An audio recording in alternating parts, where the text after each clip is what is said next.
Chers Camerounaises, chers Camerounais, je suis M. Mamadou Mota, citoyen camerounais, face à l'élimination sauvage et barbare de mon candidat à l'élection du 12 octobre 2025, mes terres seraient une complicité.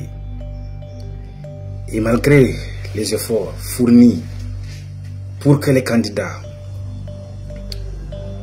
qui sont les plus en vue puissent s'accorder afin de constituer une coalition pour pouvoir sortir le peuple massivement et voter pour l'un des candidats de cette coalition, je me retrouve dans l'obligation de voter pour un candidat.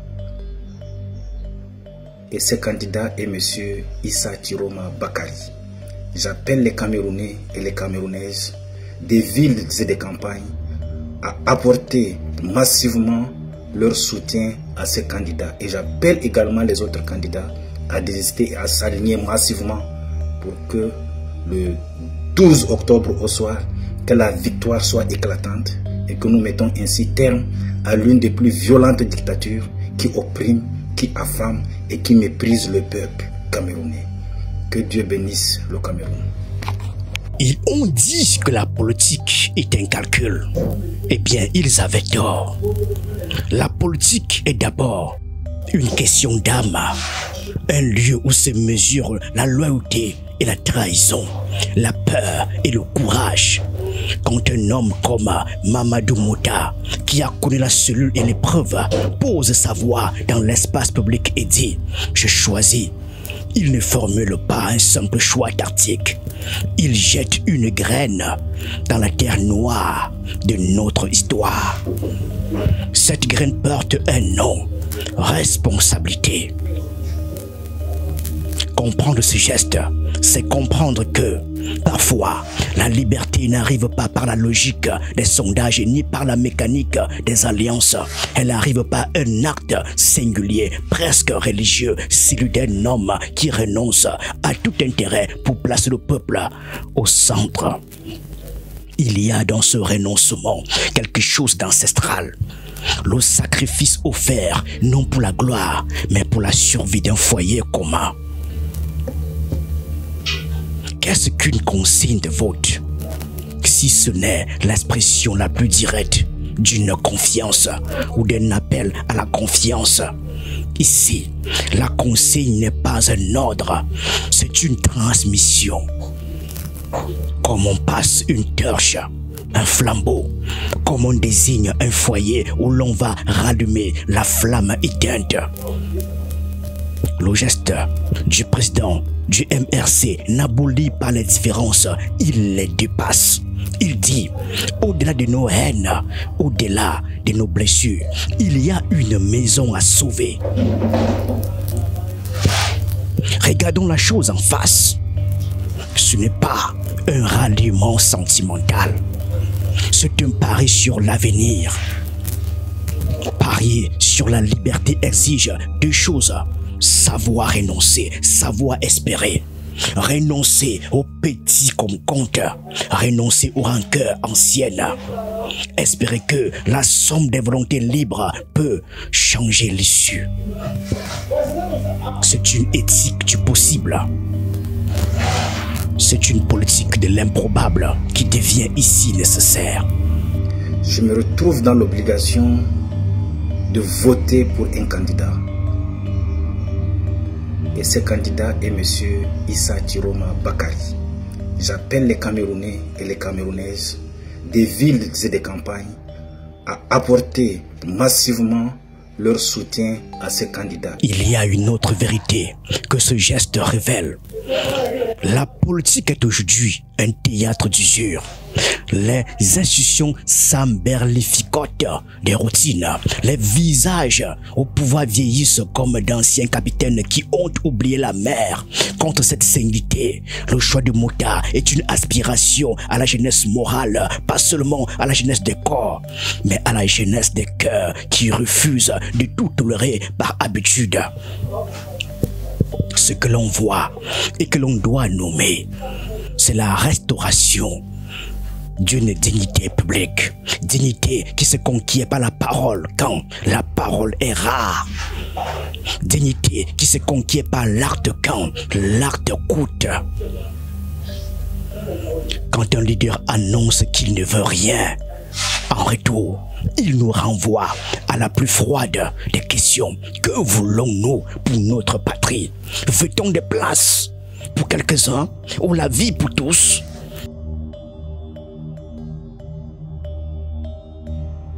Le véritable champ de bataille n'est pas dans l'abattage des adversaires politiques. Il est dans la reconquête du temps long. Chaque génération hérite d'un pays. Chaque choix qu'elle fait est une dette et une offrande aux générations suivantes. Rallier un camp au-delà des appartenances est donc un acte de paternité civile. On dit aux enfants que l'on leur laissera un pays où l'on peut encore avoir des rêves. Et j'appelle également les autres candidats à désister et à s'aligner massivement pour que le 12 octobre au soir, que la victoire soit éclatante et que nous mettons ainsi terme à l'une des plus violentes dictatures qui opprime, qui affame et qui méprise le peuple camerounais. Éthique donc, mais aussi esthétique du courage.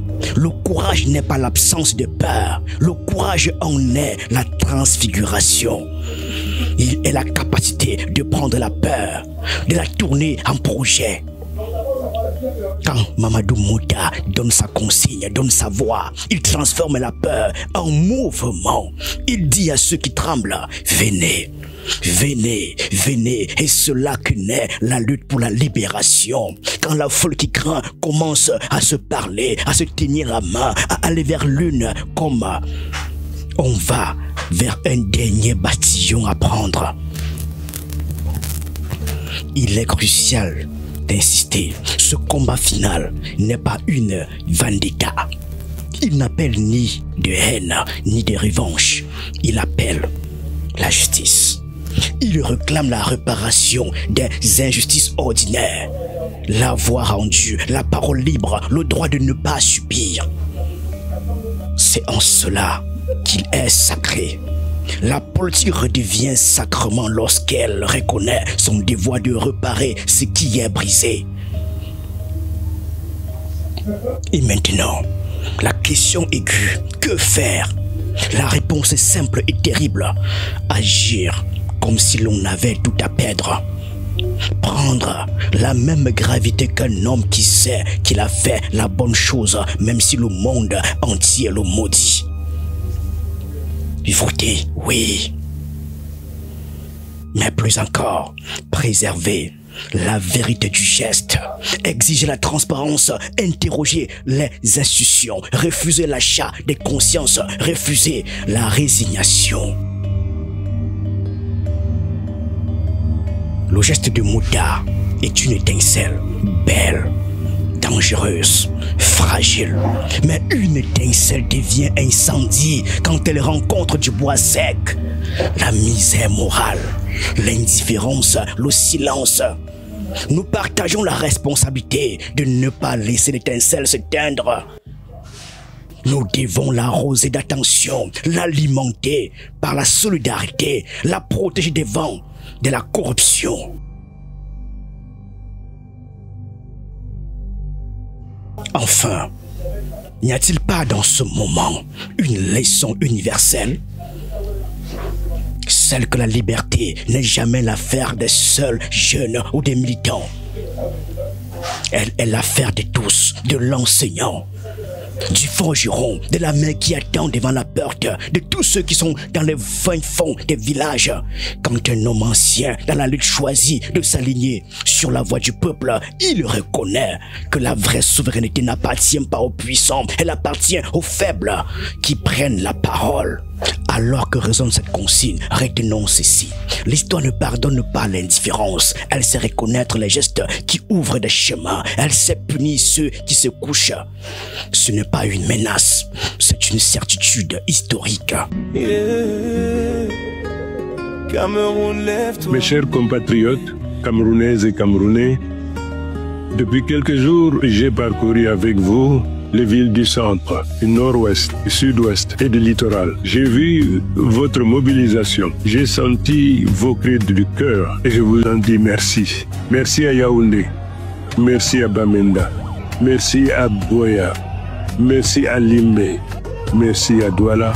Merci à Edea. Vous avez écrit une nouvelle page de notre histoire. Il y a dans le choix d'Issa Chiroma Bakary quelque chose qui dépasse la politique, quelque chose de métaphysique, quelque chose de spirituel. Parce qu'il ne s'agit plus seulement d'un homme, il s'agit d'un signe, un signe du temps, le signe qu'un peuple, après tant d'humiliation, cherche enfin une issue, non plus dans la colère, mais dans la lucidité. Voter Chiroma, ce n'est pas seulement suivre un homme qui parle fort.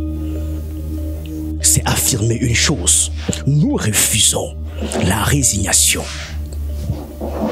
Nous refusons la confiscation du rêve. Nous refusons de continuer à vivre dans un pays où l'on attend que d'autres pensent à notre place. C'est une insurrection du cœur, une rébellion de la conscience. Beaucoup diront, mais pourquoi lui? Parce que dans sa voix résonne le cri de ceux qu'on a voulu effacer. Parce que dans son regard, malgré la fatigue, brûle encore la flamme de ceux qui refusent de mourir à genoux.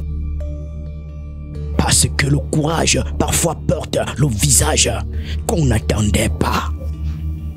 Et que l'histoire, elle, ne choisit jamais les visages commodes. Issa Chiroma, c'est le symbole d'un pays fracturé qui cherche à se rassembler sans hypocrisie. C'est la preuve que même dans le chaos, il reste une possibilité de grandeur. Son nom n'est pas celui d'un messie, c'est celui d'un témoin. Le témoin d'une génération qui a tout vu, tout subi, tout compris. Et qui dit aujourd'hui assez, assez, assez. Oui, voter Chiroma, se prendre le risque du malentendu. C'est accepter de heurter l'incertitude, c'est accepter d'aller contre la logique du clan, de briser le confort des appartenances. Mais c'est aussi accepter de croire que l'homme n'est pas figé dans son passé, qu'il peut renaître, qu'il peut servir une cause plus grande que lui, et qu'à travers lui, c'est tout un peuple qui tente un dernier redressement moral. À mes frères et sœurs de Bamenda, Boya et Limbe, please, I want you to forgive because I am. Je vous remercie de m'avoir pardonné et adopté comme l'un des vôtres. À Douala et dans tout le littoral, je vous remercie pour cette mobilisation historique. Je ne trahirai jamais votre confiance. Ce choix n'est pas une adhésion aveugle. C'est une expérience de vérité. C'est une main tendue dans la tempête. C'est dire, nous préférons risquer la lumière plutôt que survivre dans l'ombre. Car ce pays ne mourra pas de pauvreté. Il mourra d'indifférence si nous cessons d'y croire.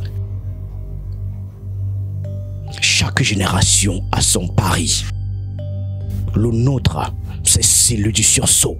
Celui qui transforme la lassitude en volonté. Celui qui fait d'un vote un acte d'espérance. Chiroma n'est pas une fin. Il est un passage. Il est un relais. Il est un pont. Un moment de vérité dans le long fleuve des mensonges.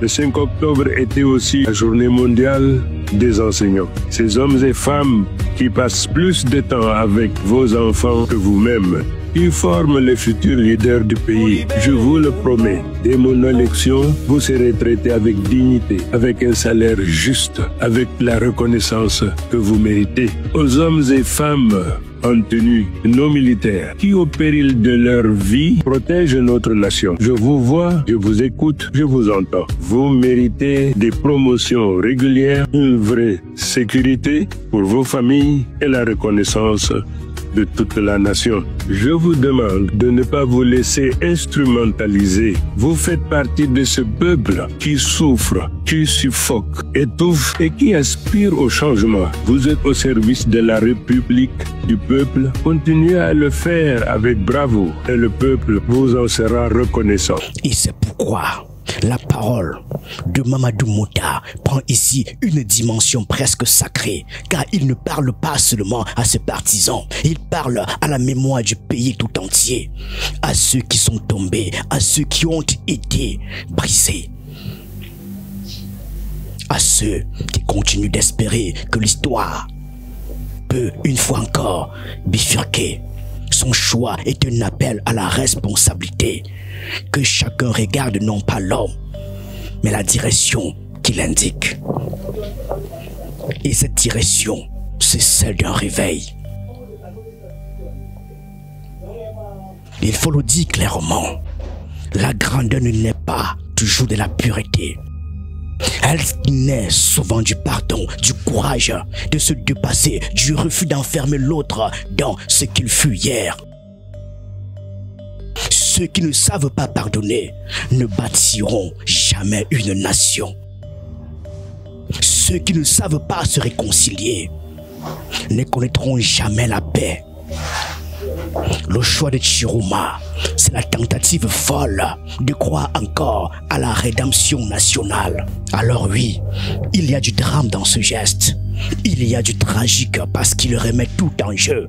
Mais il y a surtout du sublime parce qu'il dit, même au bord du gouffre, nous pouvons encore choisir la dignité.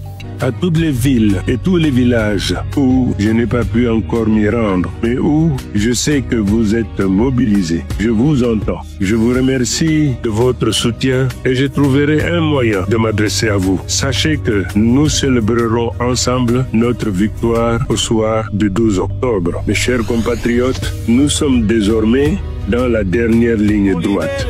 Il est crucial de vous mobiliser. Allez tous récupérer vos cartes d'électeurs. Si vous n'en avez que le récépissé, allez avec à l'appui votre carte d'identité.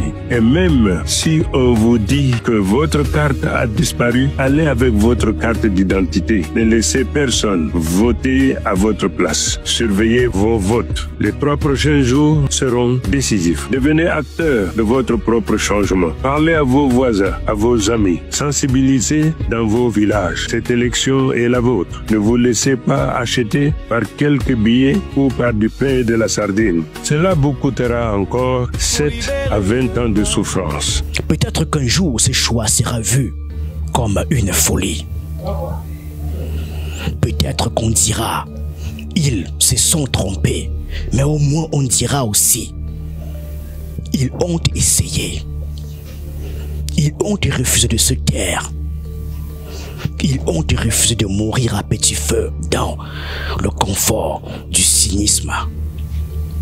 Et c'est peut-être cela, la vraie victoire. Le peuple ne demande plus des héros impeccables. Le peuple demande des hommes debout, des hommes qui tombent mais se relèvent, des hommes capables d'assumer le poids du réel sans renoncer aux rêves. Et dans ce pays qui suffoque, ce simple mot, espérance, devient une arme.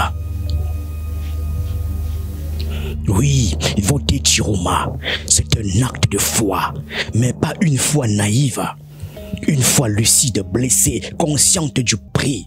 Une foi qui regarde le chaos et dit malgré tout, on continue. On continue, on continue, parce qu'il faut bien que quelqu'un continue, parce que si personne n'ose, tout s'effondre. Et si ce vote devenait le cri d'une renaissance, Le signe qu'après les chaînes et les chutes, un peuple se lève enfin, non pour adorer un homme, mais pour se réconcilier avec lui-même. Car au fond, ce n'est pas Chiroma qu'on élit. C'est la possibilité d'un futur qui recommence. C'est l'idée qu'un pays peut encore guérir et qu'au milieu de la poussière, une voix, une seule, peut rallumer la flamme. Je vais parler à mes frères et sœurs de l'opposition. Nous avons bataillé, nous avons défendu nos positions, nous avons parcouru les villes ensemble. Nous avons montré que c'est l'opposition qui existe dans ce pays, pas le pouvoir. Maintenant, il est temps de nous unir, de parler d'une seule et même voix. Si l'un de mes frères s'est senti blessé par mes propos ou mes positions passées, je lui présente mes excuses sincères. Revenons à des meilleurs sentiments.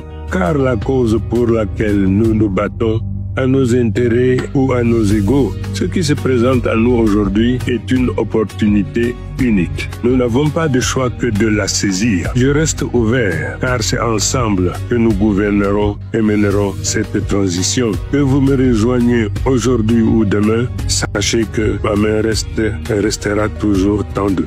Alors, voilà. Le temps de demi-mesure est passé. Nous ne sommes plus dans l'analyse, ni dans la peur, ni dans les hésitations des salons. Nous sommes dans le feu, dans l'action, dans le cœur incandescent de l'histoire. Ce 12 octobre, ce n'est plus une élection, c'est une épreuve de vérité. Il n'y a plus de refuge. Il n'y a plus d'angle mort.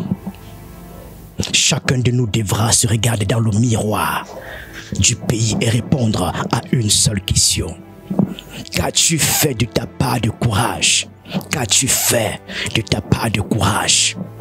Oui, ce vote est un cri lancé dans la nuit d'un demi-siècle d'endormissement. Un cri qui dit, nous ne voulons plus survivre, nous voulons vivre. Vivre debout, digne, lucide, libre. Ce n'est pas un ralliement, c'est une insurrection. Une insurrection par le bulletin, par la conscience, par le refus d'abandonner encore une fois le pays aux mains des vieux mécanismes du mensonge. Ne nous trompons pas. Ce combat ne se joue pas dans les urnes, il se joue dans les âmes. Le Cameroun mourra ou renaîtra selon ce que nous aurons choisi dans nos cœurs. Le vrai changement ne s'écrit pas sur les affiches, il s'écrit dans les consciences. Et cette fois, le peuple a compris. Ce n'est pas une élection qu'on vote, c'est un destin qu'on refuse.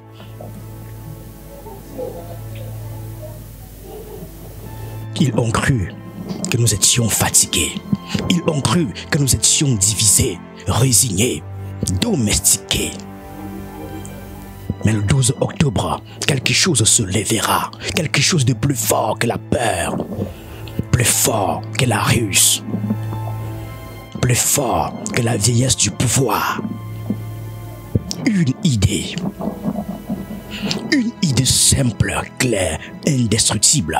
Le Cameroun appartient à ses enfants, pas à ses geôliers. Ce jour-là, dans chaque village, dans chaque ville, chaque silence, le peuple parlera. Peut-être à voix basse, mais avec la puissance de ceux qui ont tout perdu, sauf la foi. Et cette foi-là, personne ne peut la voler.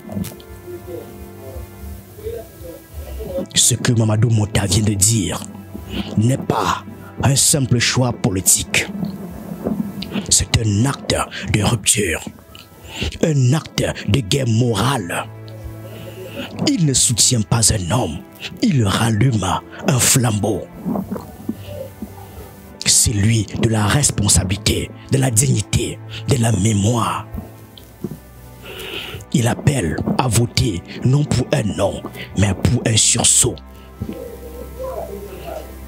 Pour que dans ce pays, une génération se lève enfin, non pour venger, mais pour délivrer.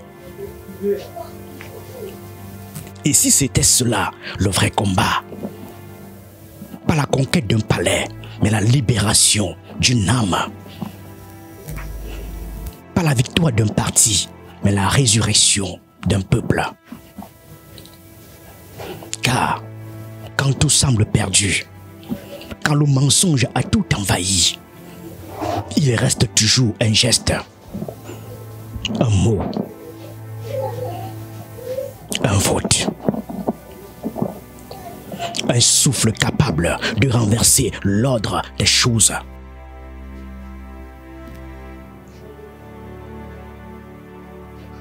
Oui, ce 12 octobre, tous ces jours, l'eau passée s'accroche, mais l'avenir frappe déjà à la porte.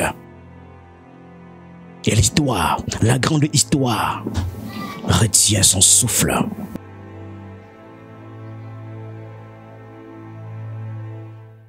Alors, lève-toi, Cameroun. Lève-toi une dernière fois.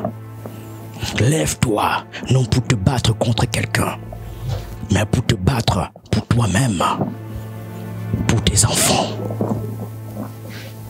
pour ta dignité, pour ton nom, pour ton âme.